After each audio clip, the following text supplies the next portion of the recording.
If you don't want a disturbed mind, don't store disturbing things inside. But what about when something disturbing happens? You let it go. That's what I've always told you. It doesn't mean pretending it's not disturbing. It is. But your mindset should be, I can handle this. That's your new approach. It's not about getting mad at yourself for feeling disturbed, like, I've been meditating for years, how can I still get upset? That only adds more disturbance. That's called spiritual ego, and it's just another way to get caught up in the cycle of being disturbed. Instead, accept that life will have disturbances, and your job is to let them pass through you without holding on to them. That's how you stay free from a disturbed mind. The real question is this: can I sit here, feel the disturbance, and say to myself, I can deal with this. I don't need to run away from it, deny it, or push it down. I can handle it. Eventually, you'll get to a place where you even say, thank goodness this disturbance is coming up, because now I can finally let it go. I don't want to carry this inside me anymore.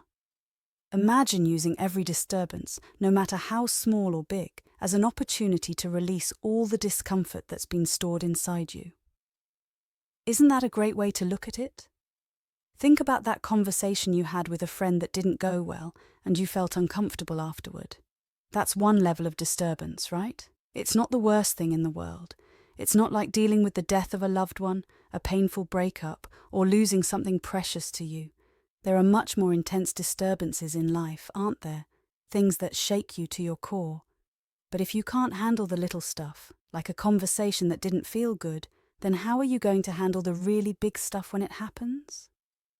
It doesn't matter who you're talking to, whether it's a man or a woman, someone older or younger, a family member or a stranger. The key is that something caused a disturbance in you, and now you have to learn to manage that. Remember how in Star Wars they talk about a disturbance in the Force? Well, life can cause disturbances in your own inner force, and you have to learn to handle them. The more you practice, the better you'll get at handling all sorts of situations without letting them bother you too much. This is where spiritual growth comes in. When you can handle a certain level of disturbance, it doesn't really matter what caused it anymore. You know you can handle it. You won't sit there analyzing it or holding on to it. Eventually, you won't even remember why it bothered you in the first place. You'll reach a point where that level of disturbance means nothing to you anymore. You'll have the strength to face it, let it go, and move on with peace inside.